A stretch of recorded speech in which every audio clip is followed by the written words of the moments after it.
बिस्मिल्लाहिर्रहमानिर्रहीम। अस्सलामुअलैकुम। नाज़रीन, अल्लाह तबारक व तआला ने हर नबी को उसके ज़माने के हालात व मुशाहिदात के मुताबिक मोज़े अता फ़रमाए ताकि उनकी सदाकत, अफजलियत और बरतरी नुमायाँ रहे। इसी तरह अल्लाह ताला ने हज़रत ईसा अलैहिस्सलाम को भी मोज़े और फजीलतें अता फ़रमाईं, बल्कि कुरान करीम में हज़रत ईसा अलैहिस्सलाम को हज़रत आदम अलैहिस्सलाम जैसा करार दिया गया है। जिस तरह हज़रत आदम अलैहिस्सलाम बग़ैर बाप और माँ के पैदा हुए, इसी तरह हज़रत ईसा अलैहिस्सलाम भी बग़ैर बाप के हज़रत मरियम अलैहिस्सलाम से पैदा हुए। आगोश मादर में कलाम करके अपनी वालिदा की पाकीज़गी और सदाकत की गवाही दी।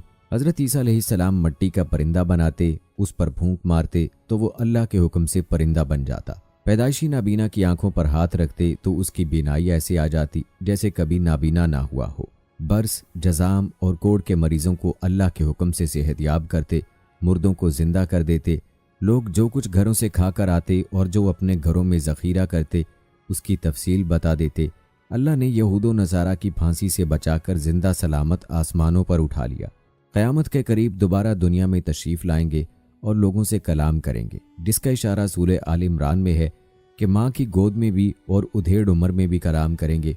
जब आप अलैहिस्सलाम को दुनिया में दोबारा भेजा जाएगा तो आप अलैहिस्सलाम उम्मत मोहम्मदिया सल्लल्लाहु अलैहि वसल्लम की क़यादत के लिए बासियत खलीफतुर रसूल सल्लल्लाहु अलैहि वसल्लम और उम्मती के तशरीफ़ लाएंगे। आप अलैहिस्सलाम मुसलमानों के साथ मिलकर जहाद करेंगे, दज्जाल और खिंजीर को कत्ल करेंगे, सलीब तोड़ डालेंगे, ज़मीन में अमन व बरकत होगी और दुनिया में सिर्फ इस्लाम रह जाएगा। नाज़रीन, कुरान करीम की 13 सूरतों में मुख्तलिफ नामों से हज़रत ईसा अलैहिस्सलाम का तज़किरा मौजूद है।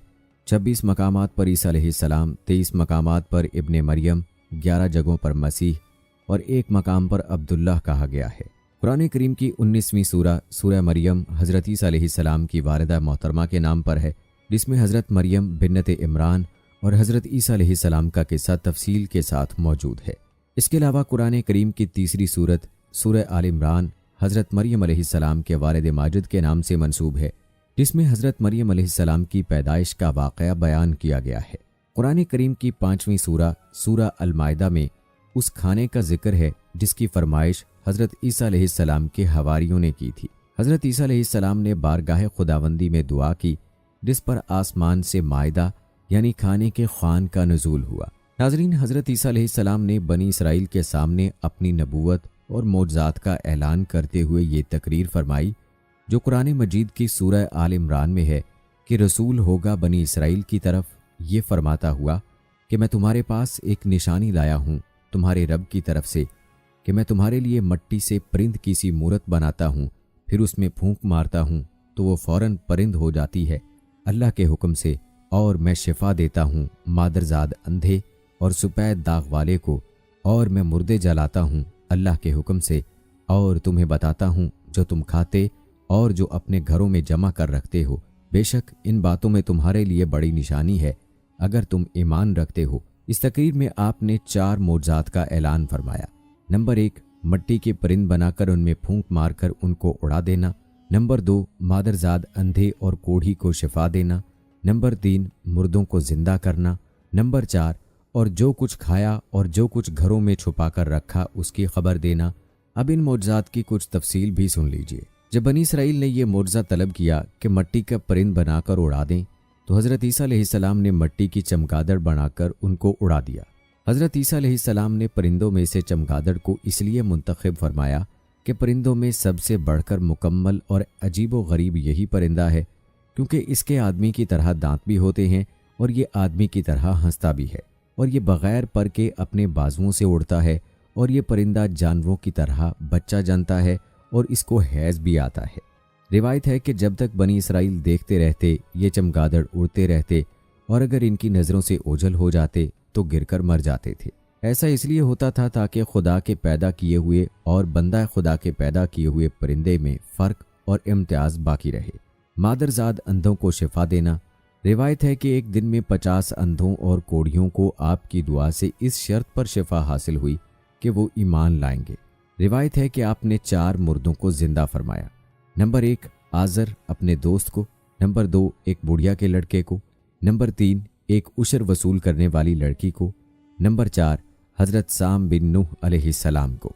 आज़र ये हज़रत ईसा अलैहिस्सलाम के एक मुखलिस दोस्त थे जब उनका इंतकाल होने लगा तो उनकी बहन ने आपके पास कासिद भेजा कि आपका दोस्त मर रहा है। इस वक्त आप अपने दोस्त से 3 दिन की दूरी की मुसाफत पर थे। आज़र के इंतकाल और दफन के बाद हज़रत ईसा अलैहिस्सलाम वहां पहुंचे और आज़र की कब्र के पास तशरीफ़ ले गए और आज़र को पुकारा तो वो जिंदा होकर अपनी कब्र से बाहर निकल आए और बरसों जिंदा रहे और साहिबे औलाद भी हुए। बुढ़िया का बेटा ये मर गया था और लोग उसका जनाजा उठाकर उसको दफन करने के लिए जा रहे थे। नागहां हज़रत ईसा अलैहिस्सलाम का उधर से गुजर हुआ तो वो आपकी दुआ से जिंदा होकर जनाजे से उठ बैठा और कपड़ा पहनकर अपने जनाजे की चारपाई उठाए हुए अपने घर आया और मुद्दतों जिंदा रहा और उसकी औलाद भी हुई। आशिर की बेटी एक चुंगी वसूल करने वाले की लड़की मर गई थी। उसकी मौत के एक दिन बाद हज़रत ईसा अलैहिस्सलाम की दुआ से जिंदा हो गई और बहुत दिनों तक जिंदा रही और उसके कई बच्चे भी हुए। हज़रत साम बिन नूह ऊपर के तीनों मुर्दों को आपने जिंदा फरमाया तो बनी इसराइल के शरीरों ने कहा कि ये तीनों दर हकीकत मरे हुए नहीं थे, बल्कि इन तीनों पर सख्ता तारी था, इसलिए वो होश में आ गए।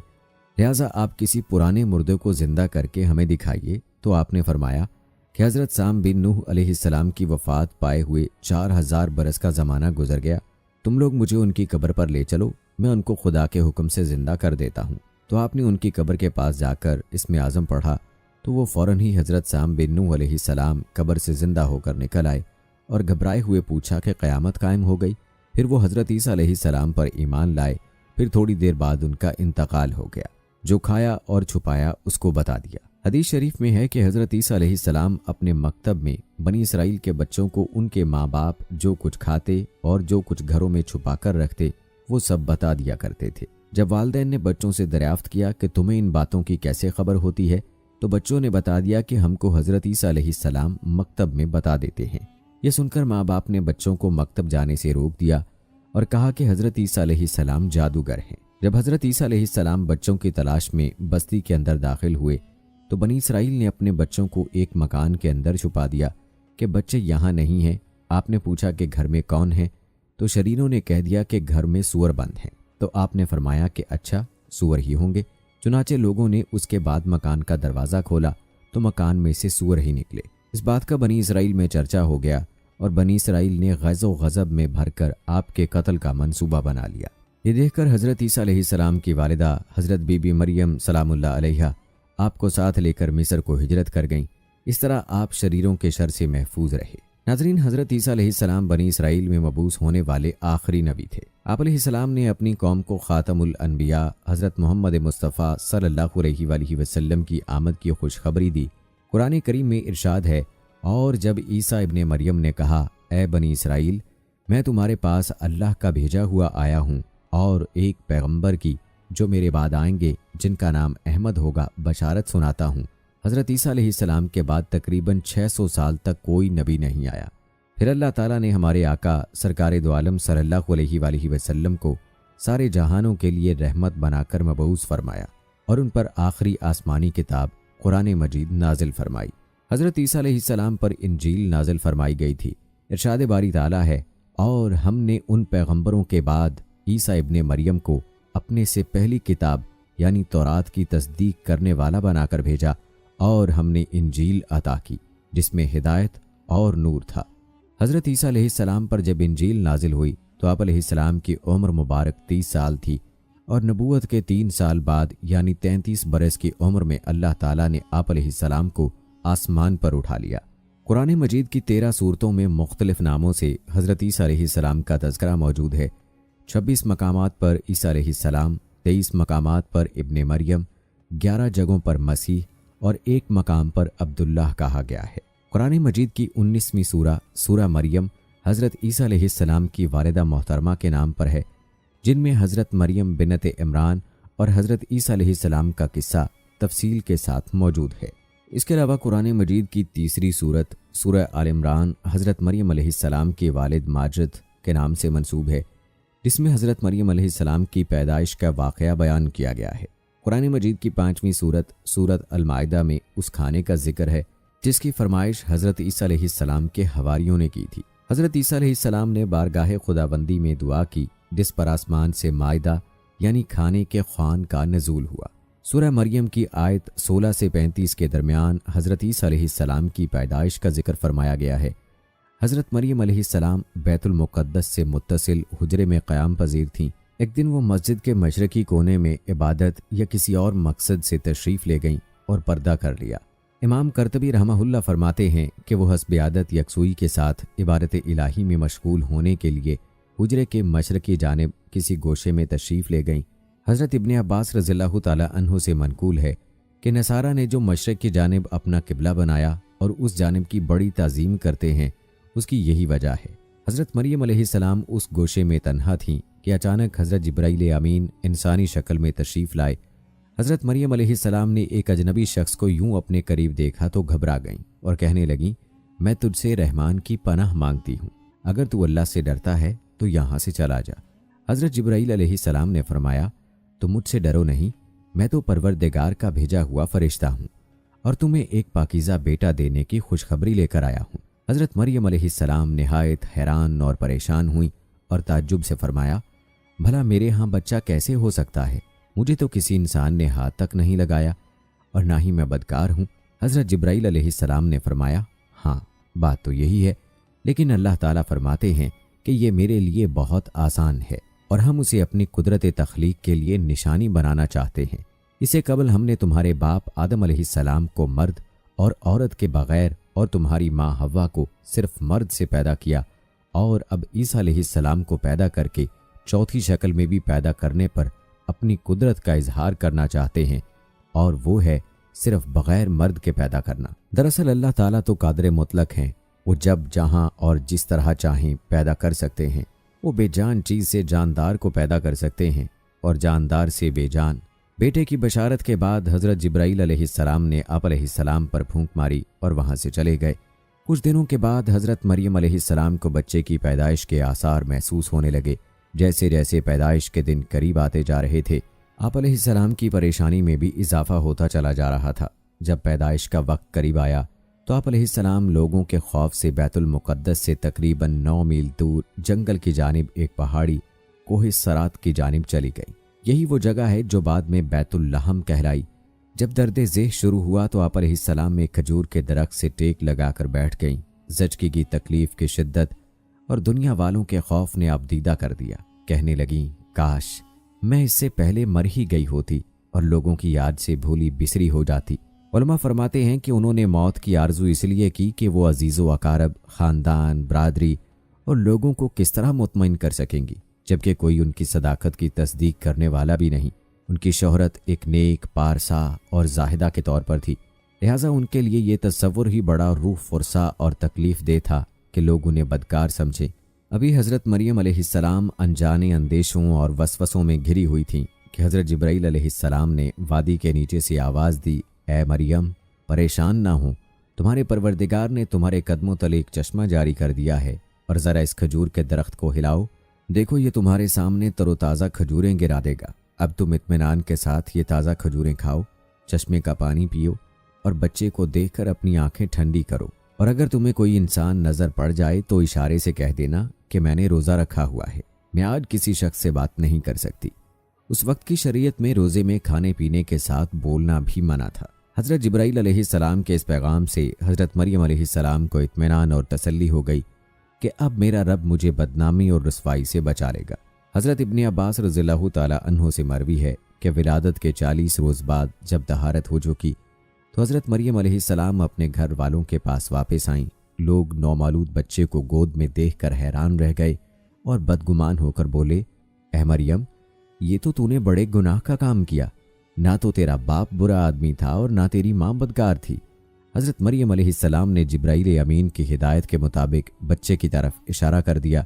रिवायत में है कि जब ख़ानदान ने हज़रत मरियम अलैहिस्सलाम को मलामत करना शुरू किया तो उस वक्त हज़रत ईसा अलैहिस्सलाम दूध पी रहे थे। जब उन्होंने लोगों की मलामत भरी बातें सुनी तो दूध पीना छोड़ दिया और अपनी बाएं करवट पर सहारा लेकर उनकी जानिब मतवज्जे हुए और अंगश्ते शहादत से इशारा करते हुए फरमाया, अन्नी अब्दुल्ला, यानी मैं अब अल्लाह का बंदा हूँ। और फिर अल्लाह की तरफ से नबूवत और किताब मिलने की खबर दी। उसके बाद फरमाया, अल्लाह ने मुझे ज़कात और नमाज का पाबंद बनाया और जब तक मैं ज़िंदा हूँ मुझे अपनी वालिदा का हक अदा करने वाला बनाया और मुझको सरकश और बदबख्त नहीं बनाया, और अल्लाह की सलामती है मुझ पर। जब मैं पैदा हुआ जब मैं मरूंगा और जब दोबारा जिंदा करके उठाया जाऊंगा। सूरह मरियम। लोगों ने जब नवमौलूद बच्चे के मुंह से ये अल्फाज सुने तो हैरत ज़दा रह गए। उन्होंने यकीन हो गया कि बीबी मरियम अलैहिस्सलाम पाक दामन है और ये बच्चा अल्लाह का बरगुज़ीदा बंदा है। इस वाक़े के बाद ख़ानदान और बनी इसराइल के समझदार लोग दोनों की बड़ी इज्जत करने लगे और उन्हें खैर व बरकत का बाइस समझने लगे। जूदिया के पहाड़ों में वाक़े बैतुल लहम फ़लस्तीन का एक बहुत बड़ा गांव है जो सतह समुंदर से 800 मीटर की बुलंदी पर वाक़ है। बैतुल लहम के जनूब में चंद मील की मुसाफत पर कोहे सरात कोहे साइर के दामन में वो तारीखी मकाम है जहां हज़रत ईसा अलैहिस्सलाम पैदा हुए। इस गार से मुत्तसिल कोने में एक पत्थर नस्ब है जिसमें एक गोल सुराख है। बताया जाता है कि इस जगह खजूर का वो दरख्त था जिसके मुतल्लिक़ कुरान मजीद में जिक्र है कि ए मरियम इसे हिलाओ तो खजूरें गिरेंगी। हज़रत इब्ने अब्बास रज़ियल्लाहु ताला अन्हो से मरवी है कि हज़रत ईसा अलैहिस्सलाम इब्ने मरियम गोद में बातचीत के बाद कलाम करने से रुक गए थे। फिर जब लड़कपन को छूने लगे तो अल्लाह ताला ने उनकी ज़ुबान पर हिकमत और दानाई की बातें जारी कर दीं। जब आप अलैहिस्सलाम 7 साल के हुए तो हज़रत मरियम अलैहिस्सलाम ने आप अलैहिस्सलाम को मुअल्लम के पास दरसगाह में भेजना शुरू कर दिया। हज़रत ईसा अलैहिस्सलाम बचपन ही में अल्लाह की तरफ से इल्हाम करदा अजायबात का नज़ारा करते थे। ये बात यहूदियों में फैल गई तो उन्होंने आप अलैहिस्सलाम के ख़िलाफ़ मंसूबे बनाने शुरू कर दिए। हालांकि आप अलैहिस्सलाम के ख़ानदान के लोग आप अलैहिस्सलाम की और हज़रत मरियम अलैहिस्सलाम की बहुत इज़्ज़त करते थे। यहूद ने आप अलैहिस्सलाम और आप अलैहिस्सलाम की वालिदा के मुताल्लिक़ तरह तरह के एतराज़ात शुरू कर दिए। ये वो वक्त था कि जब हज़रत ज़िक्रिया अलैहिस्सलाम बनी इसराइल के पैगम्बर थे, लेकिन यहूद अपनी साबिक़ा रिवायात और आदात खबीसा के बायस हज़रत ज़िक्रिया अलैहिस्सलाम की नाफरमानी और उनकी तकज़ीब करते थे। उन लोगों ने मुख्तलिफ़ ग्रोहों में तकसीम होकर मुशरिकाना तौर तरीके इख्तियार कर लिए थे, यहाँ तक कि अपनी ख्वाहिशात के मुताबिक तौरात में भी बहुत ज़्यादा रद्दोबदल कर लिया था।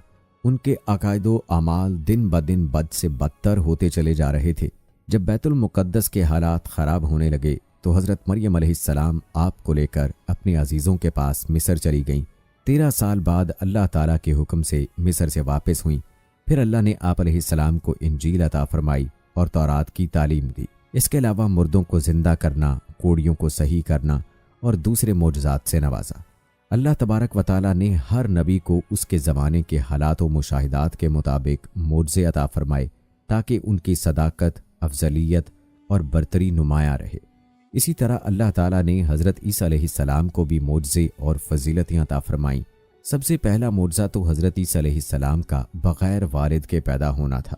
आगोश मादर में कलाम करके अपनी वालिदा की पाकीज़गी और सदाकत की गवाही दी। मट्टी का परिंदा बनाते, उस पर फूंक मारते तो वो अल्लाह के हुक्म से परिंदा बन जाता। पैदाइशी नाबीना की आंखों पर हाथ रखते तो उसकी बीनाई ऐसे आ जाती जैसे कभी नाबीना ना हुआ हो।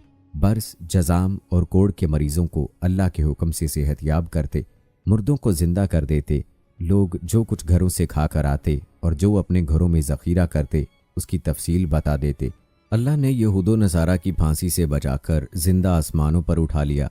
क़यामत के करीब दोबारा दुनिया में तशरीफ़ लाएंगे और लोगों से कलाम करेंगे, जिसका इशारा सूरह आल इमरान में है कि माँ की गोद में भी और उधेड़ उम्र में भी कलाम करेंगे। जब आप अलैहिस्सलाम को दुनिया में दोबारा भेजा जाएगा तो आप अलैहिस्सलाम उम्मत मुहम्मदिया सल्लल्लाहु अलैहि वसल्लम की क़यादत के लिए बासियत खलीफतुर रसूल सल्लल्लाहु अलैहि वसल्लम और उम्मती के तशरीफ़ लाएंगे। आप अलैहिस्सलाम मुसलमानों के साथ मिलकर जहाद करेंगे, दजाल और खिंजीर को कत्ल करेंगे, सलीब तोड़ डालेंगे, ज़मीन में अमन व बरकत होगी और दुनिया में सिर्फ इस्लाम रह जाएगा। हज़रत ईसा अलैहिस्सलाम का कोई घर था और ना ही बीवी बच्चे। आप अलैहिस्सलाम शहर शहर, करिया करिया दीन हक की तबलीग फरमाते और लोगों तक अल्लाह का पैगाम पहुँचाते। हस्बे ज़रूरत अपने मोजज़ात से उनकी भी मदद फरमाते, लेकिन उन सब के बावजूद यहूदियों की अक्सरियत आप अलैहिस्सलाम को अजियत देने और तकज़ीब करने से बाज न आती। दरअसल बनी इसराइल आप अलैहिस्सलाम की नबूवत के मुनकिर रहे।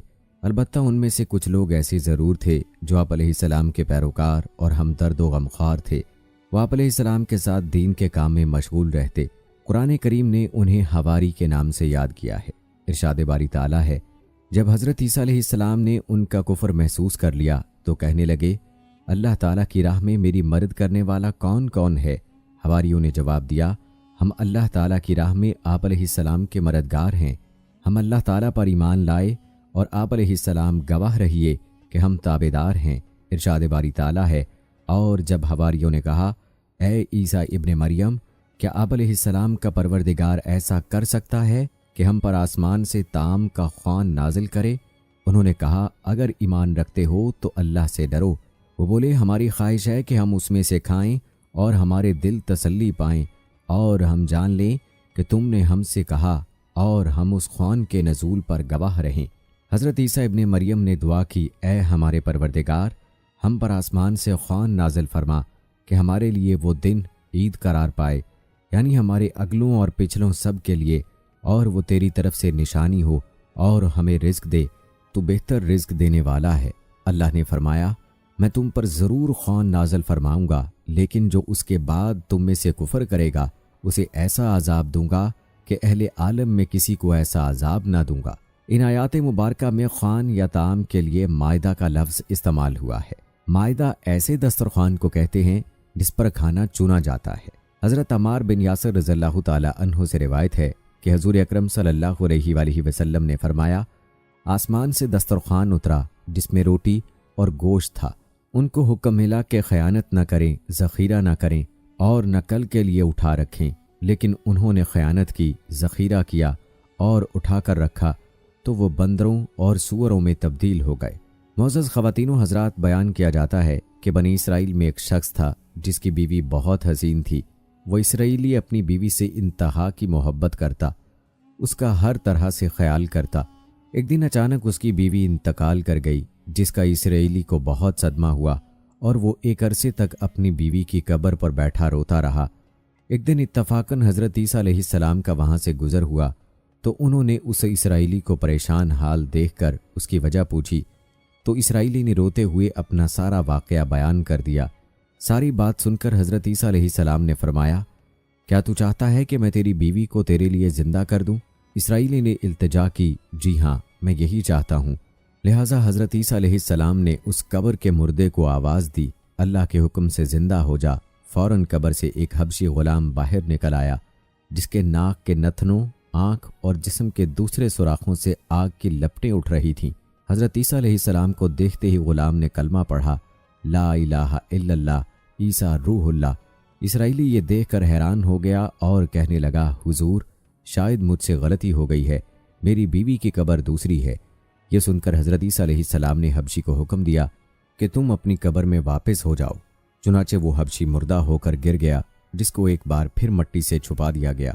इसके बाद हज़रत ईसा अलैहिस्सलाम ने उस दूसरी कब्र की जानिब देखा और हुक्म दिया कि ए साहिबे कब्र, अल्लाह के हुक्म से ज़िंदा हो जा। अभी ये कलमात अदा ही हुए थे, कब्र फटी और उससे एक औरत सर से मिट्टी झाड़ती हुई बाहर आ गई, जिसे देखकर वो इसराइली बोला, या रूहुल्लाह, यही मेरी बीवी है, यही मेरी बीवी है। फिर हज़रत ईसा अलैहिस्सलाम के हुक्म से वो इसराइली अपनी बीवी को लेकर अपने घर की जानिब रवाना हो गया और हज़रत ईसा अलैहिस्सलाम अपनी राह चल दिए। अरसा दराज से जागने और थके होने के बायस इसराइली पर नींद का गलबा तारी होने लगा, तो उसने अपनी बीवी से कहा, मुझे बहुत थकान महसूस हो रही है और मैं कुछ देर आराम करना चाहता हूँ। बीवी ने जवाब दिया कि कर लें आप आराम, मैं तब तक आपका ख्याल रखती हूँ। चुनाचे वो इसराइली अपनी बीवी के जानों पर सर रखकर सो गया।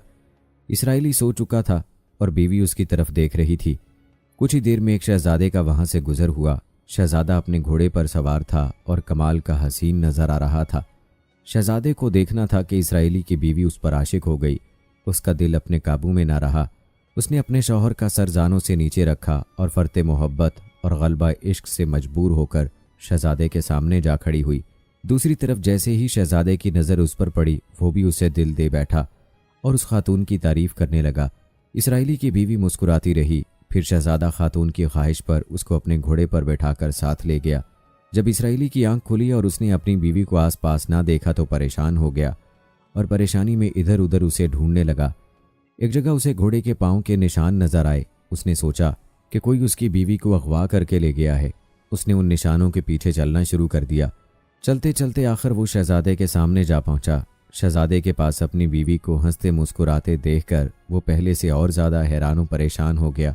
आखिर इसराइली ने शहजादे से कहा, ये मेरी बीवी है, आप इसे मेरे साथ जाने दें। यह सुनना था कि शहजादा हैरान होकर इसराइली की तरफ देखने लगा। अभी शहजादा कोई जवाब दे ही नहीं पाया था कि वो औरत बोली, मैं तो तेरी बीवी नहीं हूं, बल्कि अपने शहजादे की लौंडी हूं। यह सुनकर शहजादा भी इसराइली से कहने लगा कि क्या तू मेरी लौंडी को मुझसे छीनना चाहता है? तेरी हिम्मत कैसे हुई मेरी लौंडी को अपनी बीवी बोलने की? इसराइली हक्का बक्का रह गया और बोला, खुदा की कसम, ये मेरी बीवी है जिसको मेरे सरदार हजरत ईसा अलैहिस्सलाम ने मरने के बाद जिंदा किया है। बीवी इनकार करती रही। शहजादे और इसराइली में बहस जारी रही। अभी ये गुफ्तगू चल रही थी कि एक दफ़ा फिर हजरत ईसा अलैहिस्सलाम उसी तरफ से तशरीफ़ ले आए। हजरत ईसा अलैहिस्सलाम को देखना था कि इसराइली भागकर आप अलैहिस्सलाम की जानिब आया और बोला, या रूहुल्लाह, क्या ये मेरी बीवी नहीं है जिसको आपने मेरे लिए जिंदा किया है? हजरत ईसा अलैहिस्सलाम ने फरमाया, हाँ ये वही है। ये सुनते ही औरत फिर बोली, या रूहुल्लाह, ये शख्स झूठ बोलता है, मैं तो इस शहजादे की लौंडी हूँ। हजरत ईसा अलैहिस्सलाम ने उस खातून की तरफ देखा और फरमाया, क्या तू वो औरत नहीं जिसको मैंने अल्लाह ताला के हुक्म से जिंदा किया है? औरत ने ढटाई से जवाब दिया, या रूहुल्लाह, बाखुदा मैं वो नहीं हूँ। इसके बाद हजरत ईसा अलैहिस्सलाम ने जलाल से फरमाया, जो जान मैंने खुदा के हुक्म से तुझे दी उसे वापस कर दे। ये कलमात सुनने थे इसराइली की बीवी एक बार फिर से मुर्दा होकर गिर पड़ी। हजरत ईसा अलैहिस्सलाम फरमाने लगे कि जो शख्स इस आदमी को देखना चाहे, जो मरा तो काफिर था लेकिन जिंदा होकर ईमान ले आया, तो वो इस हबशी गुलाम को देख ले जो फिर ईमान की हालत में मरा है और जहन्नुम से बच गया। और जो कोई ऐसे इंसान को देखना चाहे जो मरा तो मोमिन था, फिर अल्लाह ताला ने उसे जिंदा किया लेकिन वो काफिर हो गया और इसी हालत में मर गया और जहन्नम को अपना मुकद्दर बना लिया, तो वो इस औरत को देख ले। ये कहकर हजरत ईसा अलैहिस्सलाम वहां से चल दिए। इस वाक़े के बाद इसराइली ने कसम खा ली कि वो कभी दोबारा शादी नहीं करेगा। साथ ही वो मैदानों की तरफ निकल गया जहां अल्लाह ताला की इबादत में मसरूफ रहकर उसे मौत आ गई। अल्लाह ताला उस पर रहम फरमाए। दोस्तों, इस कहानी का हासिल ये है कि नबी और रसूल के इकरार और इनकार का नतीजा इस हिकायत से जाहिर होता है और सबक मिलता है कि कामयाबी अपने नबी की इताअत व मोहब्बत से ही मिल सकती है। सहाबा कराम रिज़वानुल्लाह अजमईन रसूल अकरम सल्लल्लाहु अलैहि वसल्लम की इताअत के साथ साथ उनके इत्तबा भी करते थे। यही वजह है कि वो आप सल्लल्लाहु अलैहि वसल्लम की किसी सुन्नत को तर्क नहीं करते थे। हज़रत हुज़ैफ़ा बिन यमान रज़ियल्लाहु ताला अन्हु का इत्तबाई रसूल सल्लल्लाहु अलैहि वसल्लम के जज्बे के हवाले से मशहूर वाक़या है कि एक मरतबा उनके खाने के दौरान हाथ से लुक़मा गिर गया। आपने सुन्नत नबी सल्लल्लाहु अलैहि वसल्लम के मुताबिक उसे उठाकर साफ़ किया और तनावुल फरमाया। एक खादम ने अर्ज़ की कि आप ऐसा ना कीजिए, अजमियों में ये तरीका मायूब है और वो ऐसा करने वाले को हकारत की निगाह से देखते हैं। इस पर हज़रत हुज़ैफ़ा रज़ियल्लाहु ताला अन्हु ने बरजस्ता फरमाया, क्या मैं अपने महबूब सल्लल्लाहु अलैहि वसल्लम की सुन्नत इन अहमकों की वजह से छोड़ दूं? बहरहाल जो रसूलुल्लाह सल्लल्लाहु अलैहि वसल्लम की इताअत के साथ साथ इत्तबा भी करेगा और आप सल्लल्लाहु अलैहि वसल्लम से अकीद व मोहब्बत भी करेगा, तो अल्लाह ताला उसे अपना महबूब बना लेगा। नाज़रीन, एक धोबी जो लोगों से नारवा सलूक रखता था, लोगों ने आकर हज़रत ईसा अलैहिस्सलाम से अर्ज़ की कि उसके हक़ में बद्दुआ करें ताकि लोग उससे खलासी पाएं। आपने बद्दुआ फरमाई। दूसरे दिन लोगों ने आकर अर्ज़ किया कि वो खुदाई पकड़ में नहीं आया और ना ही उस पर बद्दुआ का कोई असर जाहिर हुआ है। आपने दोबारा बद्दुआ फरमाई। तीसरे दिन लोगों ने दोबारा आकर अर्ज़ किया कि क्या माजरा है, रूहुल्लाह की बद्दुआ और धोबी पर उसका असर ना हो। आप अलैहिस्सलाम ने अल्लाह ताला के हुजूर दुआ फरमाई। बहुक्म खुदाबंदी आप लोगों के हमरा धोबी के यहाँ गए, उसका सामान खुलवाया। सब लोगों ने देखा एक बहुत बड़ा अज़दहा मौजूद है, लेकिन एक फरिश्ता लोहे के गुर्ज से उसे रोके खड़ा है। तब आप अलैहिस्सलाम को उसकी हकीकत बतलाई गई कि जब आप अलैहिस्सलाम ने उसके मुतल्लिक बद्दुआ फरमाई तो अल्लाह ताला ने अपना अजाब उसकी तरफ भेज दिया। लेकिन इस दौरान उसने एक मस्कीन को एक रोटी सदका दी। उस सदके की बदौलत फरिश्ता आया जो उस अजाब को उससे रोके खड़ा है। खुद देखें कि सदके की बदौलत एक जलीलुल कदर नबी अलैहिस्सलाम की बद्दुआ से भी किस तरह अल्लाह ताला ने हिफाजत फरमाई। दोस्तों, हज़रत ईसा अलैहिस्सलाम अपने एक शागिर्द को साथ लेकर किसी सफ़र पर निकले। रास्ते में एक जगह रुके और शागिर्द से पूछा कि तुम्हारी जेब में कुछ है? उसने कहा, मेरे पास 2 दिरहम हैं। हज़रत ईसा अलैहिस्सलाम ने अपनी जेब से 1 दिरहम निकाल कर उसे दिया और फरमाया, ये 3 दिरहम हो जाएंगे। करीब ही आबादी है, तुम वहाँ से 3 दिरहम की रोटियाँ ले आओ। वो गया और 3 रोटियाँ ले आया। रास्ते में सोचने लगा कि हज़रत ईसा अलैहिस्सलाम ने तो 1 दिरहम दिया था और 2 दिरहम मेरे थे, जबकि रोटियां 3 हैं। उनमें से आधी रोटियां हज़रत ईसा अलैहिस्सलाम खाएंगे और आधी रोटियां मुझे मिलेंगी, लिहाजा बेहतर है कि मैं 1 रोटी पहले ही खा लूं। चुनाचे उसने रास्ते में 1 रोटी खा ली और 2 रोटियां लेकर हज़रत ईसा अलैहिस्सलाम के पास पहुंचा। आप अलैहिस्सलाम ने एक रोटी खा ली और उससे पूछा, 3 दिरहम की कितनी रोटियां मिली थी? उसने कहा, 2 रोटियां मिली थी, एक आपने खाई और एक मैंने खाई। हज़रत ईसा अलैहिस्सलाम वहां से रवाना हुए। रास्ते में एक दरिया आया। शागिर्द ने हैरान होकर पूछा, ए अल्लाह के नबी, हम दरिया अबूर कैसे करेंगे जबकि यहाँ तो कोई कश्ती नहीं आती?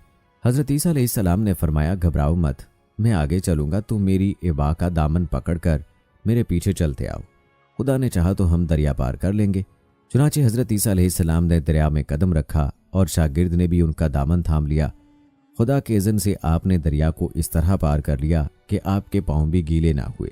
शागिर्द ने देखा और कहा, मेरी हज़ारों जानें आप पर कुर्बान, आप जैसा साहिब इजाज़ नबी तो पहले मबूस ही नहीं हुआ। आप अलैहिस्सलाम ने फरमाया, ये मौजज़ा देखकर तुम्हारे ईमान में कुछ इजाफा हुआ?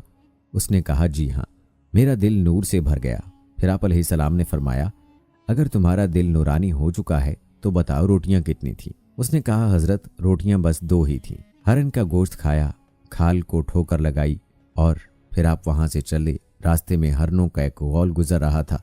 आपने एक हरन को इशारा किया, वो आपके पास चला आया। आपने ज़िबा करके उसका गोश्त खाया और अपने शागिर्द को भी खिलाया। फिर आपने हरन की खाल पर ठोकर मारकर कहा कि अल्लाह के हुक्म से जिंदा हो जा। हरन जिंदा हो गया और चौकड़ियां भरता हुआ दूसरे हरनों से जा मिला। शागिर्द ये मौजज़ा देखकर हैरान हो गया और कहने लगा कि अल्लाह का शुक्र है जिसने मुझे आप जैसा नबी और मुअल्लम इनायत फरमाया। हज़रत ईसा अलैहिस्सलाम ने फरमाया, ये मौजज़ा देखकर तुम्हारे ईमान में कुछ इजाफा हुआ? शागिर्द ने कहा, ए अल्लाह के नबी अलैहिस्सलाम, मेरा ईमान पहले से दुगना हो गया है। आप अलैहिस्सलाम ने फरमाया, फिर बताओ रोटियां कितनी थी? शागिर्द ने कहा कि रोटियां 2 ही थीं। दोनों रास्ते पर चलते रहे। एक पहाड़ी के दामन में सोने की 3 ईंटें पड़ी थीं। 3 सोने की ईंटें। आप अलैहिस्सलाम ने फरमाया, एक ईंट मेरी है और एक ईंट तुम्हारी, और तीसरी ईंट उस शख्स की है जिसने तीसरी रोटी खाई। ये सुनकर शागिर्द शर्मिंदगी से बोला, हज़रत, तीसरी रोटी मैंने ही खाई थी। हज़रत ईसा अलैहिस्सलाम ने उस लालची शागिर्द को छोड़ दिया और फरमाया, तीनों ईंटें तुम ले जाओ। ये कहकर हज़रत ईसा अलैहिस्सलाम वहां से रवाना हो गए और लालची शागिर्द ईंटों के करीब बैठकर सोचने लगा कि उन्हें कैसे घर ले जाए। इस दौरान 3 डाकू वहां से गुजरे। उन्होंने देखा कि एक शख्स के पास सोने की 3 ईंटें हैं। उन्होंने उसे कत्ल कर दिया और कहने लगे कि ईंटें भी 3 हैं और हम भी 3 हैं, लिहाजा हर शख्स के हिस्से में एक एक ईंट आती है। इत्तफाक से वो भूखे थे। उन्होंने एक साथी को पैसे दिए और कहा कि शहर करीब है, तुम वहां से रोटियां ले आओ, इसके बाद हम अपना अपना हिस्सा उठा लेंगे। लालची लोग मारे गए और ईंटें वहीं रह गई। वो शख्स रोटियां लेने गया और दिल में सोचने लगा, अगर रोटियों में जहर मिला दूं तो दोनों साथी मर जाएंगे और तीनों ईंटें मेरी हो जाएंगी। उधर उसके दोनों साथियों ने मशवरा किया कि अगर हम उस साथी को कत्ल कर दें तो दोनों के हिस्से में 1.5 ईंट आएगी। जब उनका तीसरा साथी जहर आलूद रोटियां लेकर आया तो उन दोनों ने मंसूबे के मुताबिक उस पर हमला करके उसे कत्ल कर दिया। फिर जब उन्होंने रोटी खाई तो वो दोनों भी जहर की वजह से मर गए। वापसी पर हज़रत ईसा अलैहिस्सलाम वहां से गुजरे तो देखा कि ईंटें वैसी की वैसी रखी हैं, जबकि उनके पास 4 लाशें पड़ी हैं। आपने ये देखकर ठंडी सांस भरी और फरमाया, दुनिया अपने चाहने वालों के साथ यही सलूक करती है। इस वाक़े से हमें यह सबक मिलता है कि दुनिया की हमें जितनी बड़ी भी दौलत मिल जाए, कभी भी लालच नहीं करना चाहिए और हमेशा सच बोलना चाहिए। सच्चाई की ही जीत होती है और इस दुनिया में हमेशा नफ़ा देने वाली चीज़ ही बाकी रहती है। नाज़रीन, रिवायत में मिलता है कि जब हज़रत ईसा अलैहिस्सलाम की इबलीस से मुलाकात हुई तो 4 गधों पर सामान तजारत लादे जा रहा था। हज़रत ईसा अलैहिस्सलाम ने उससे पूछा तो उसने बताया, मैं सामान तजारत लेकर जा रहा हूँ ताकि ख़रीदारों को तलाश करूँ। हज़रत ईसा अलैहिस्सलाम ने पूछा कि इसको कौन ख़रीदेगा, ये क्या है? शैतान ने जवाब दिया, ये जुल्म है, इसको बादशाह ख़रीदेगा। हज़रत ईसा अलैहिस्सलाम ने पूछा कि दूसरे गधे पर क्या लाद रखा है? शैतान ने जवाब दिया, हसद है। हज़रत ईसा अलैहिस्सलाम ने पूछा, इसको कौन ख़रीदेगा? शैतान ने जवाब दिया कि उलमा। हज़रत ईसा अलैहिस्सलाम ने पूछा, तीसरे गधे पर क्या लाद रखा है? तो शैतान ने जवाब दिया, ख़यानत। हज़रत ईसा अलैहिस्सलाम ने पूछा, इसको कौन ख़रीदेगा? तो शैतान ने जवाब दिया, ताजर। हज़रत ईसा अलैहिस्सलाम ने पूछा, चौथे गधे पर क्या लाद रखा है? शैतान ने जवाब दिया, मकर। हज़रत ईसा अलैहिस्सलाम ने पूछा, इसको कौन ख़रीदेगा? शैतान ने जवाब दिया, औरतें। अलबत्ता इमाम जाहत रहमतुल्लाह अलैह की बाज़ कुतब में 5वीं चीज़ का भी जिक्र है। हज़रत ईसा अलैहिस्सलाम ने शैतान से पूछा, 5वें गधे पर क्या लाद रखा है?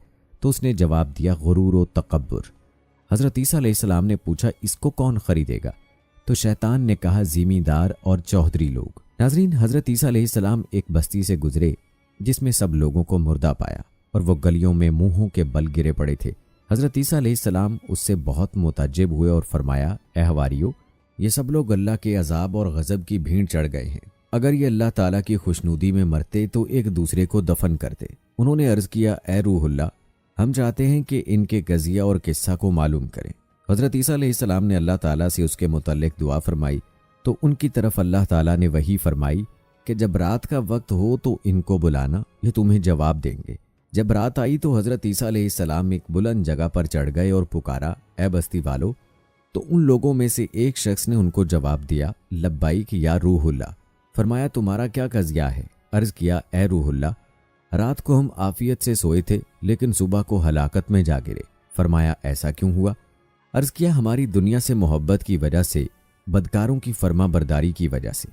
हजरत ईसा अलैहिस्सलाम ने फरमाया, दुनिया से तुम्हारी मोहब्बत कैसी थी? कहा, जिस तरह से बच्चों को माँ से होती है। जब वो सामने आई हम खुश हुए, जब चली गई हम गमगीन हुए और रोने लगे।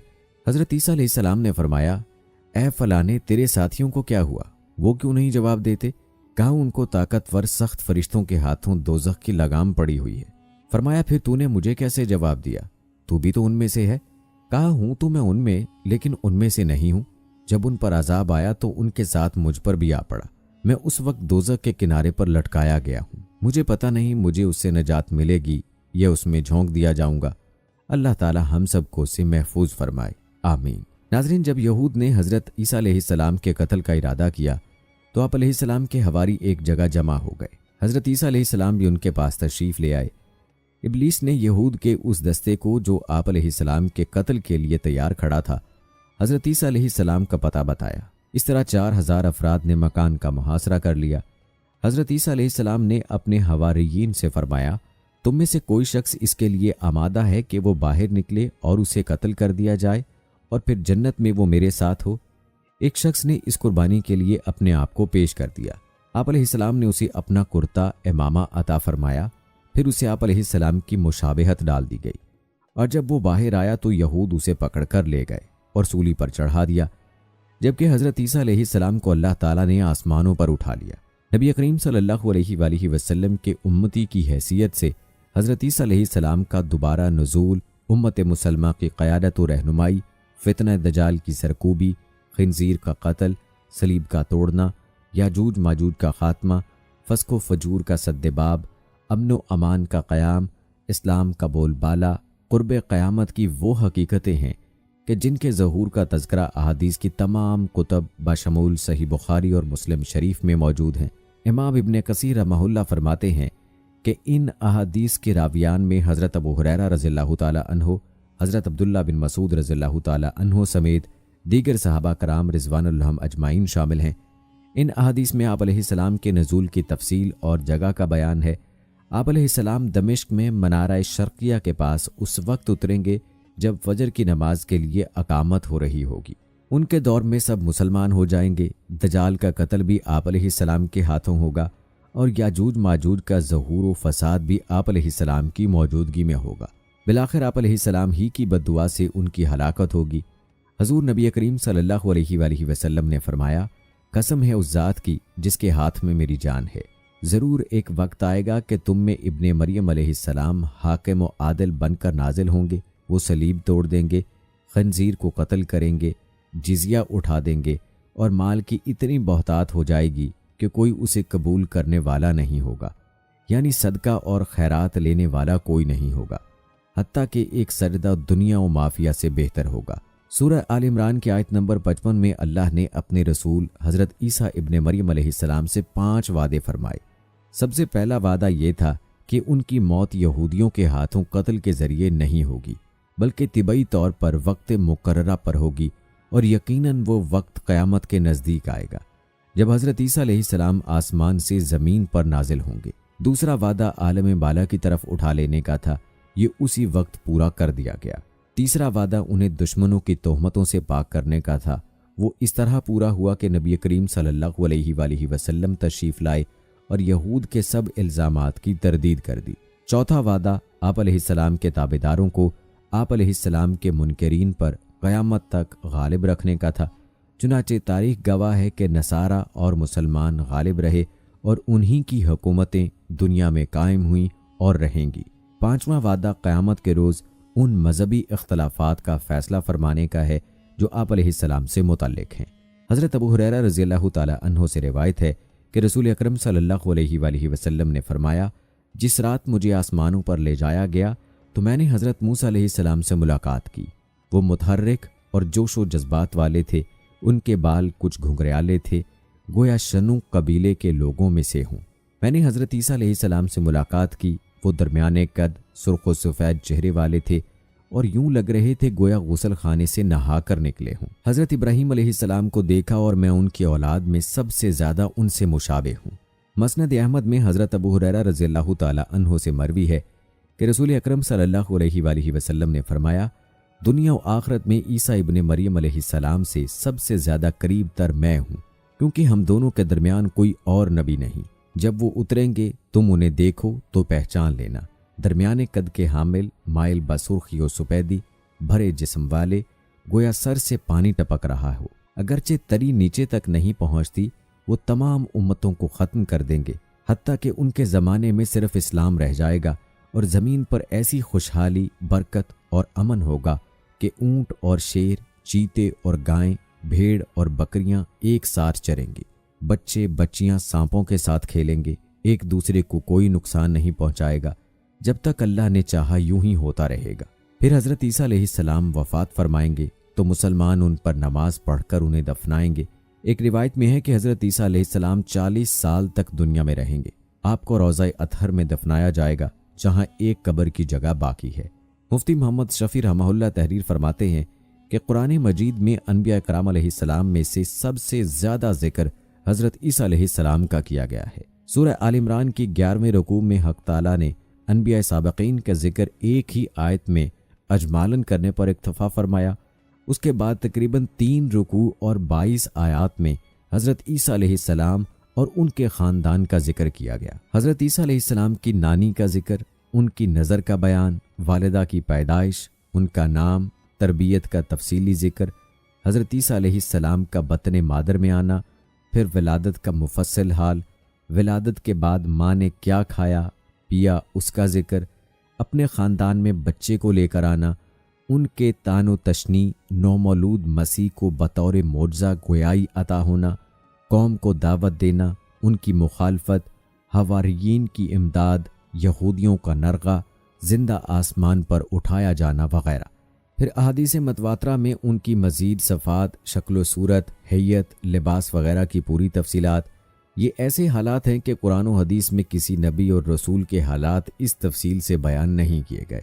नाज़रीन, दज्जाल के ख़ात्मे के बाद हज़रत ईसा अलैहिस्सलाम इसी हाल में होंगे कि अचानक अल्लाह ताला की तरफ से उनके पास ये वही आएगी कि मैंने ऐसे बंदे पैदा किए हैं जिनसे लड़ने की कुदरत और ताकत कोई नहीं रखता।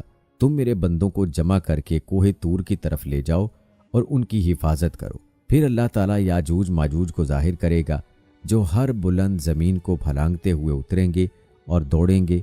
उनकी तादाद इतनी ज़्यादा होगी कि जब उनकी सबसे पहली जमात बहर तिब्रिया से गुजरेगी तो उसका सारा पानी पी जाएगी। फिर जब उस जमात के बाद आने वाली जमात वहाँ से गुजरेगी तो बहर तिब्रिया को खाली करके कहेगी कि उसमें कभी भी पानी नहीं था। उसके बाद याजूज माजूज आगे बढ़ेंगे, यहाँ तक कि जबल खमर तक पहुँच जाएंगे, जो बैतुल मुक़द्दस का एक पहाड़ है, और जुल्म गारत गरी, अजियत रसानी और लोगों को पकड़ने कैद करने में मशगूल हो जाएंगे। और फिर कहेंगे कि हमने ज़मीन वालों को ख़त्म कर दिया, चलो आसमान वालों का खात्मा कर दें। चुनाचे वो आसमान की तरफ अपने तीर फेंकेंगे और अल्लाह ताला उनके तीरों को खून आलूद करके लौटा देगा, ताकि वो इस भरम में रहें कि हमारा तीर वाक़अतन आसमान वालों का काम तमाम करके वापस आए हैं। गोया अल्लाह ताला की तरफ से उन्हें ढील दी जाएगी। और ये एहतमाल भी है कि वो तीर फिजा में परिंदों को लगेंगे और उनके खून से आलूदा होकर वापस आएंगे। बस इसमें इस तरफ भी इशारा है कि दज्जाल का फितना ज़मीन तक ही महदूद नहीं रहेगा, बल्कि ज़मीन के ऊपर भी फैल जाएगा। इस अरसे में खुदा के नबी और उनके रफ़क़ा यानी हज़रत ईसा अलैहिस्सलाम और उस वक्त के मोमिन कोहे तूर पर रोके रखे जाएंगे और उन पर असबाब व मईशत की तंगी और क़िल्लत इस दर्जे को पहुँच जाएगी कि उनके लिए बैल का सर तुम्हारे आज के 100 दिनारों से बेहतर होगा। जब ये हालत हो जाएगी तो अल्लाह के नबी ईसा अलैहिस्सलाम और उनके साथी याजूज माजूज की हलाकत के लिए दुआ उजारी करेंगे। बस अल्लाह ताला उनकी गर्दनों में नगफ यानी कीड़े पड़ जाने की बीमारी भेजेगा, जिससे वो सब यकबारगी इस तरह मर जाएंगे जिस तरह कोई एक शख्स मर जाता है। यानी नगफ की बीमारी की शक्ल में उन पर खुदा का कहर इस तरह नाजिल होगा कि सब के सब एक ही वक्त में मौत के घाट उतर जाएंगे। अल्लाह के नबी और उनके साथी इस बात से आगाह होकर पहाड़ से उतरेंगे और उन्हें ज़मीन पर एक बालिश्त का टुकड़ा भी ऐसा नहीं मिलेगा जो याजूज माजूज की चर्बी और बुदबू से खाली हो। इस मुसीबत के दफिया के लिए हज़रत ईसा अलैहिस्सलाम और उनके साथी अल्लाह ताला से दुआ करेंगे। तब अल्लाह ताला ऊँट की गर्दन जैसी लंबी गर्दनों वाले परिंदों को भेजेगा जो याजूज माजूज की लाशों को उठाकर जहां अल्लाह की मर्जी होगी उठाकर फेंक देंगे। एक और रिवायत में है कि वो परिंदे इन लाशों को फहबल में डाल देंगे। फहबल ये दरअसल एक जगह का नाम है जो बैतुल मुकद्दस के इलाके में वाक़ है। दूसरे मानी गड़े के हैं और एक मानी पहाड़ से गिरने के हैं। और मुसलमान याजूज माजूज की कमानों, तीरों और तरकशों को 7 साल तक चलाते रहेंगे। फिर अल्लाह ताला एक जोरदार बारिश भेजेगा जिससे कोई भी मकान, खा वो मट्टी का हो या पत्थर का हो, नहीं बचेगा। वो बारिश ज़मीन को धोकर आईने की तरह साफ कर देगी। फिर ज़मीन को हुक्म दिया जाएगा कि अपने फलों यानी अपनी पैदावार को निकाल और अपनी बरकत को वापस ला। चुनांचे ज़मीन की पैदावार उस वक्त इस कदर बाबरकत और बाफरात होगी कि 10 से लेकर 40 आदमियों तक की पूरी जमात एक अनार के फल से सैराब हो जाएगी और इस अनार के छिलके से लोग साया हासिल करेंगे। नीज दूध में बरकत दी जाएगी, यानी ऊंट और बकरियों के थनों में दूध बहुत होगा, यहाँ तक कि दूध देने वाली एक ऊंटनी लोगों की एक बड़ी जमात के लिए काफ़ी होगी। दूध देने वाली एक बकरी आदमियों की एक छोटी सी जमात के लिए काफ़ी होगी। 12 लोग इस तरह की खुशहाल और अमन और चैन की ज़िंदगी गुजार रहे होंगे कि अल्लाह ताला एक खुशबूदार हवा भेजेगा जो उनकी बगल के नीचे के हिस्से को पकड़ेगी, यानी उस हवा की वजह से उनकी बगलों में दर्द पैदा होगा और फिर वो हवा हर मोमिन और हर मुसलमान की रूह कब्ज़ कर लेगी और सिर्फ बदकार और शरीर लोग दुनिया में बाकी रह जाएंगे जो आपस में गधों की तरह मुखल्लत हो जाएंगे और इन्हीं लोगों पर क़यामत कायम होगी। इस पूरी रिवायत को मुस्लिम रहमहुल्लाह ने नकल किया है। नाज़रीन, हज़रत वहाब बिन मंबा रहमहुल्लाह ने जिक्र किया है कि जिस दिन हज़रत ईसा अलैहिस्सलाम की पैदाइश हुई उस दिन मशरिक़ व मग़रिब के तमाम बुत मुँह के बल गिर पड़े और शयातीन इस वजह से बेहतर हैरान हुए, हत्ता कि इब्लीस ने उनको ईसा अलैहिस्सलाम की पैदाइश की खबर दी। फिर शयातीन ने देखा कि आप अपनी माँ की गोद में हैं और फरिश्ते उनको घिरे हुए हैं। उस दिन आसमान पर एक अजीम सितारा तुलू हुआ और फारिस का बादशाह उसके ज़ाहिर होने पर परेशान हुआ। उसने काहिनों से उसके मुतल्लिक दरियाफ्त किया तो उन्होंने बताया कि यह किसी बड़े आदमी की पैदाइश की बिना पर हुआ है। तो उसने अपने कासिदों को सोना और खुशबू के तहाइफ के साथ शाम की तरफ रवाना किया। जब वो कासिद बादशाह के दरबार में आए तो बादशाहों ने उनके आने का मकसद दरियाफ्त किया तो उन्होंने अपना मकसद बताया। तो बादशाह ने सितारे तुलू होने के वक्त को मालूम किया तो उन्होंने वही वक्त बताया जो हज़रत ईसा अलैहिस्सलाम की पैदाइश का था।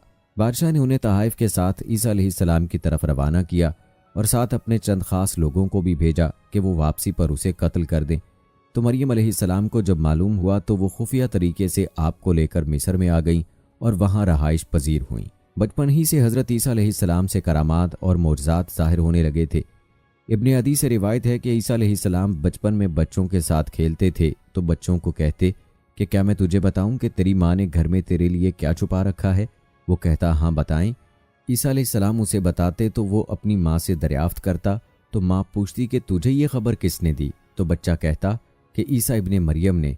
इस तरह लोगों में मशहूर हो गया कि अगर तुम अपने बच्चों को ईसा इब्ने मरियम के साथ खेलने के लिए छोड़ोगे तो वो तुम्हारे बच्चों को बिगाड़ देगा। ईसा इब्ने मरियम अलैहिस्सलाम अल्लाह के बरगुज़ीदा अनबिया में से थे और ऐसे दौर में मबूस हुए जब हिकमत व तिब का फ़न उरूज पर था। अल्लाह ताला ने आपको ऐसे ऐसे मुअज़्ज़ात अता फरमाए जो बड़े बड़े हुक्माओं व तिब्बा की दस्तरस से बाहर थे। कोई ऐसा हकीम नहीं हो सकता जो मादरजाद अंधे को बीनाई अता कर दे या बर्स और कोहड़ के दायमी मरीज़ों को शिफायाब कर दे। अल्लाह ने अपनी मखलूक में से किसी को ऐसी ताकत नहीं दी थी कि वो किसी कब्र से मुर्दे को जिंदा कर दे, लेकिन ईसा इब्ने मरियम अलैहिस्सलाम को अल्लाह ताला ने यह कुदरत भी अता फरमाई थी। जब परवरदिगार ने ईसा अलैहिस्सलाम पर इन बराहीन और दलाइल के साथ मबऊस फरमाया तो अक्सर लोग अपने कुफ्र व अनाद और गुमराही की वजह से आपकी इताअत में न आए। सिर्फ चंद अफराद पर मुश्तमिल एक छोटी सी जमात ही आपकी ममदो मुआविन बनी और आपकी बैत करते हुए आपकी मदद और खैर ख्वाही की। बुग़्ज़ व अदावत की वजह से बनी इसराइल ने आपके कत्ल का इरादा किया और बादशाह वक्त से आपकी शिकायत की, लेकिन अल्लाह ताला ने आपको इस तरह महफूज रखा कि उन्हीं में से एक आदमी को ईसा अलैहिस्सलाम का हमशक्ल बना दिया, तो बनी इसराइल के उन हासिद शरपसंदों ने उसी हमशक्ल को सूली चढ़ा दिया। हज़रत ईसा अलैहिस्सलाम को ये शर्फ भी हासिल है कि वो बनी इसराइल के खातिम हैं, और जब आप नबी मबऊस हुए तो आप खुतबे के लिए खड़े हुए और उनको आगाह किया कि बनी इसराइल में नबूवत का सिलसिला इनसे ख़त्म हो चुका है और मेरे बाद नबी उम्मी तशरीफ़ लाएंगे। वह तमाम अनबिया के खातिम होंगे, उनका नाम अहमद होगा। वो इस्माइल बिन इब्राहीम खलीलुल्लाह के ख़ानदान से होंगे। हज़रत ईसा अलैहिस्सलाम बहुत नर्म दिल और नर्म को साबिर और सादा मिजाज रखते थे। एक रिवायत है कि जब ईसा अलैहिस्सलाम अपने साथियों के पास आए तो आप पर ऊन का जुब्बा और चादर थी। आप नंगे पाँव और परागंदा बालों वाले थे। भूख की वजह से आपका रंग जर्द और प्यास की वजह से आपके होंठ खुश्क थे। आपने फरमाया, ए बनी इसराइल, तुम पर सलामती हो।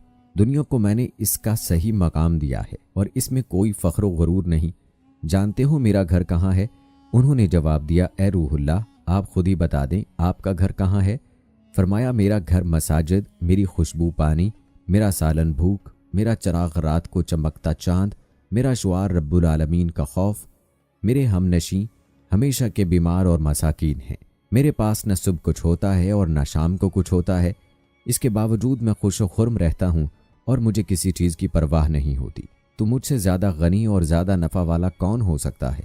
हज़रत अबू हुरैरा रज़ियल्लाहु ताला अन्हु नबी अकरम सल्लल्लाहु अलैहि वसल्लम से बयान करते हैं कि आपने फरमाया, अल्लाह ताला ने हज़रत ईसा अलैहिस्सलाम की तरफ वही की कि ए ईसा, एक जगह से दूसरी जगह मुंतकिल होते रहिए ताकि लोग आपको पहचान कर आपको तकलीफ़ न दें। क़तादा से रिवायत है कि हज़रत ईसा अलैहिस्सलाम ने फरमाया, मुझसे पूछो, मैं नर्म दिल हूँ और मैं अपने आप को छोटा ख्याल करता हूँ। हज़रत इब्ने उमर रज़ियल्लाहु ताला अन्हु से मरवी है कि हज़रत ईसा अलैहिस्सलाम ने अपने हवारियों से फरमाया, जौ की रोटी खाओ और साफ़ पानी पियो और दुनिया से अमन व सलामती की हालत से अलग हो जाओ। मैं तुमसे बरहक बात करता हूँ कि दुनिया की शीरीनी आखरत की तलखी है और दुनिया की तलखी आखरत की शीरीनी है। अल्लाह के बंदे नाजो नेमत वाली ज़िंदगी नहीं गुजारते। मैं तुमसे बरहक बात करता हूँ कि वो आलम तुमसे बहुत बुरा है जो अपने इल्म पर ख्वाहिश को तरजीह देता है और वो समझता है कि तमाम लोग इसी जैसे हैं। ईसा अलैहिस्सलाम ने फरमाया, शैतान दुनिया के साथ है और उसके मकरो फरेब मालो दौलत के साथ हैं और उसकी तज़ीन व आराइश ख्वाहिश के साथ है और उसका गलबा शहवात के साथ होता है। कुरान हकीम में हज़रत ईसा अलैहिस्सलाम के बारे में जो तफसील बयान हुई है उसके बेशतर मंदरजात से दौर हाजिर के ईसाई उलमा भी इत्तफ़ाक़ करते हैं। मसलन आपकी कंवारी पैदाइश, गुनाहों से पाक होना, आसमान पर उठाया जाना और मसीह अलैहिस्सलाम के मुर्ज़े जैसे मुर्दे को ज़िंदा कर देना। कुरान पाक में कम अज़ कम 2 मकामात पर यौम क़यामत और हज़रत ईसा अलैहिस्सलाम का जिक्र साथ साथ आया है। नाज़रीन, हज़रत ईसा अलैहिस्सलाम का कोई घर था और ना ही बीवी बच्चे। आप अलैहिस्सलाम शहर शहर, करिया करिया दीन हक़ की तबलीग फरमाते और लोगों तक अल्लाह का पैगाम पहुँचाते। हस्बे ज़रूरत अपने मौजज़ात से उनकी मदद भी फरमाते, लेकिन इन सब के बावजूद यहूदियों की अक्सरियत आप अलैहिस्सलाम को अज़ियत देने और तकज़ीब करने से बाज ना आती। दरअसल बनी इसराइल आप अलैहिस्सलाम की नबूवत के मुनकर रहे। अलबत्ता उनमें से कुछ लोग ऐसे ज़रूर थे जो आप अलैहिस्सलाम के पैरोकार और हमदर्द व गमख्वार थे। वो आप अलैहिस्सलाम के साथ दीन के काम में मशगूल रहते। कुरान करीम में उन्हें हवारी के नाम से याद किया है। सूरह आल इमरान में अल्लाह ताला फरमाते हैं, जब हज़रत ईसा अलैहिस्सलाम ने उनका कुफ्र महसूस कर लिया तो कहने लगे, अल्लाह ताला की राह में मेरी मदद करने वाला कौन कौन है? हवारियों ने जवाब दिया, हम अल्लाह ताला की राह में आपके मददगार हैं। हम अल्लाह ताला पर ईमान लाए और आप अलैहिस्सलाम गवाह रहिए कि हम ताबेदार हैं। लफ्ज़ हवारी हूर से माखुज़ है जिसके लुग़वी मानी सफ़ेदी के हैं। इस तरह में हज़रत ईसा अलैहिस्सलाम के मुख़लिस साथियों को ये लक़ब दिया गया है जैसे रसूलुल्लाह सल्लल्लाहु अलैहि वसल्लम के साथियों को सहाबी के लक़ब से नवाजा गया। मुफस्सिरीन ने बहुत ही करीबी हवारियीन की तादाद 12 बतलाई है। हवारियीन हवारी की जमा है और इसके मानी अंसार यानी मददगार के हैं। जैसे हजूर नबी करीम सल्लल्लाहु अलैहि वसल्लम का फरमान है कि हर नबी का कोई हवारी यानी मददगार होता है। मेरे हवारी ज़ुबैर रज़ियल्लाहु ताला अन्हु हैं। इमाम इब्ने कसीर रहमहुल्लाह ने लिखा है कि हज़रत ईसा अलैहिस्सलाम की उम्र 33 या 34 साल थी। हज़रत ईसा अलैहिस्सलाम मसरूफ़ तरीन और इनकलाबी थे। जब आप अलैहिस्सलाम शादी की उम्र को पहुंचे तो हुक्मरान वक्त ने आपके खिलाफ कदम उठाया तो अल्लाह ताला ने अपनी मंशा से आपको आसमान की तरफ उठा लिया। हज़रत ईसा अलैहिस्सलाम जब क़यामत के करीब नाजिल होंगे तो नेक लड़की से शादी करेंगे जो फ़राइज़ और तहज्जुद की पाबंद होगी। नाज़रीन, यहाँ ये भी जान लीजिए कि सारी मखलूक़ात को अल्लाह तबारक व तआला ने बनाया है, लेकिन सवाल ये है कि क्या चमगादड़ भी अल्लाह ही की तख्लीक है या इसे सैयदना हज़रत ईसा अलैहिस्सलाम ने बनाया है? इसी हवाले से हमारी इस वीडियो में आप चमगादड़ से मुताल्लिक हैरान कुन मालूमात जानेंगे। वीडियो में आपको बताते हैं कि हज़रत ईसा अलैहिस्सलाम ने अजीबुल खलकत यानी चमगादड़ को क्यों पैदा फरमाया और चमगादड़ से तमाम परिंदे नफरत क्यों करते हैं। और हाँ, वीडियो के आखिर में नाजरीन आपको ये भी बताएंगे कि चमगादड़ का घर में आना और घोंसला बनाना कैसा है। नाजरीन, ये बात ज़हन में रहे कि चमगादड़ ममालिया जानवरों में शुमार होता है। उल्टा लटक कर खाना पीना और मुंह के जरिए ही अखराज करने वाला ये परिंदा शिकारी परिंदा है। ये कुदरती रेडार सिस्टम के जरिए अपना रूट तय करता है और अंधेरों में राज करने वाला ये अजीबो गरीब जानदार है। और कोरोना वायरस की वबा के बाद ख़ास तौर से चमगादड़ों के लिए मुश्किल वक्त है। चमगादड़ के बारे में जो एक बड़ी गलत फहमी पाई जाती है वो ये है कि आम लोग इसे परिंदा समझते हैं, जबकि चमगादड़ एक ऐसा जानवर है। चमगादड़ परिंदों की तरह उड़ता तो है, लेकिन इसके परों पर बाल नहीं होते। इसके पर गोश्त के बने हुए होते हैं। चमगादड़ के 20 से 38 तक दांत भी होते हैं। दोस्तों, मज़े की बात यह है कि मादा चमगादड़ को हैज़ क्यों आता है। चमगादड़ अंडे की बजाय बच्चे देती है और बच्चों को दूध कैसे पिलाती है। बाज़ औक़ात चमगादड़ अपने बच्चे को मुंह में लेकर उड़ती है तो उड़ते हुए अपने बच्चे को दूध पिला देती है। हर साल ये एक बच्चे को जन्म देती है। चमगादड़ की बाज़ इकसाम ऐसी हैं जो 3 से लेकर 7 बच्चों को जन्म देती हैं। चमगादड़ इंसानों की तरह हंसती है और मवेशियों की तरह पेशाब भी करती है। चमगादड़ की उम्र भी लंबी होती है। चमगादड़ की उम्र 10 साल से लेकर 20 साल तक होती है। कुछ इकसाम की उम्र 41 साल और कुछ तो कई हज़ार साल जिंदा रहती हैं। ये ज़्यादातर गर्म इलाकों में रहना पसंद करती हैं क्योंकि इन्हें सर्दियाँ ज़्यादा पसंद नहीं होती। दिन की रोशनी में चमगादड़ को नज़र नहीं आता, इसलिए चमगादड़ रात के वक्त बाहर निकलती है और रात के वक्त अपने रास्ते का इंतखाब करने के लिए चमगादड़ इंतहाई तेज़ आवाज़ निकालती है। ये आवाज़ किसी चीज़ से टकराती है तो इसकी आवाज़ इसके कानों तक पहुंचने में जितना वक्त लेती है उससे चमगादड़ अंदाज़ा कर लेती है कि रुकावट कितनी दूर है। इसी तरह से ये अपना ठिकाना भी ढूंढ लेती है। इसीलिए चमगादड़ बाहर निकलने के लिए सूरज के ढलने का इंतज़ार करती है और वही वक्त इसके ग़िज़ा का है, क्योंकि उस वक्त अपने रिज़्क़ की तलाश में निकलते हैं। चुनाचे चमगादड़ उन मच्छरों की तलाश में और मच्छर अपने रिज़्क़ की तलाश में एक साथ निकलते हैं। लिहाजा एक तालिबे ग़िज़ा दूसरी तालिबे ग़िज़ा की खुराक बन जाती है। बस पाक है अल्लाह तबारक व तआला की ज़ात, जिसका कोई भी काम हिकमत से खाली नहीं। दोस्तों, एक अंदाजे के मुताबिक एक रात में चमगादड़ 4 से 11,000 तक की तादाद में कीड़े मकोड़े खा जाती है। बाज़ मुफस्सिरीन का कौल है कि चमगादड़ को हज़रत ईसा अलैहिस्सलाम ने अल्लाह रब्बुल इज़्ज़त के हुक्म से पैदा फरमाया, इसीलिए ये अल्लाह ताला की पैदा करदा दीगर मखलूक से मुख्तलिफ हैं और यही वजह है कि तमाम परिंदे इससे बुग़्ज़ रखते हैं और इस पर गालिब रहते हैं। लिहाजा जो परिंदे गोश्त खोर हैं वो इसे खा जाते हैं और जो गोश्त खोर नहीं वो इसे मार डालते हैं। चमगादड़ की खुराक मच्छर, मक्खियाँ और मुख्तलिफ दरख्तों के फल हैं। दुनिया में चमगादड़ की 1200 से ज़्यादा इकसाम मौजूद हैं और इन सब के मिजाज अलग अलग होते हैं। और एक हैरत अंगेज़ बात यह है कि यह जानवर खाता पीता भी मुंह से है और मादों का अखराज भी मुंह से करता है। चमगादड़ 60 मील फी घंटा की रफ्तार से उड़ सकती है। जब वो उड़ने के लिए तैयार होती है तो खुद को नीचे फेंकती है और गिरने से पैदा होने वाली रफ्तार उन्हें उड़ान भरने में मदद देती है।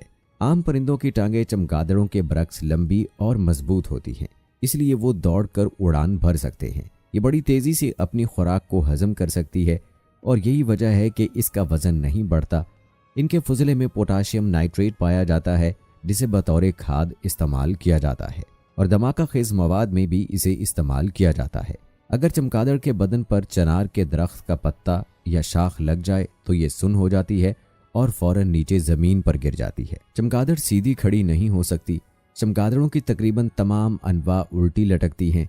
इनके पाँव कुछ इस तरह के हैं कि वो उल्टी हालत में आराम महसूस करती हैं। इंसानों के लिए ऐसा करने के बारे में सोचना भी मुश्किल है। आप इन्हें दिन के वक्त बहुत पुरानी इमारतों, गारों पर सर नीचे करके लटके हुए देखते हैं। वो इसी हालत में सोती हैं और इसी हालत में फुजले का अखराज करती हैं। ये कई महीनों तक सोती रहती हैं। जब ये सो रही होती हैं तो इनके जिस्म का दर्जा हरारत नुक्ता इंजमात तक पहुंच जाता है। उस वक्त ये अपने आप को गर्म रखने के लिए एक दूसरे के साथ जुड़ जाती हैं। चमगादड़ 10,000 फुट की बुलंदी तक उड़ सकती है। चमगादड़ की चंद इकसाम गोश्तखोर भी होती हैं। ये मछली का गोश्त खाना ज़्यादा पसंद करती हैं। चमगादड़ का दिल 1 मिनट में 11 मरतबा धड़कता है, मगर उड़ते वक्त चमगादड़ का दिल 1 मिनट में 1000 से ज़ायद मरतबा धड़कता है। नाज़रीन ग्रामी, इस्लाम ने चमगादड़ को हराम करार दिया है, लेकिन बहुत से मज़ाहिब में इसे शौक से खाया जाता है। दोस्तों, चमगादड़ के एक किस्म को उड़न लोमड़ी कहते हैं, जिसे दुनिया की सबसे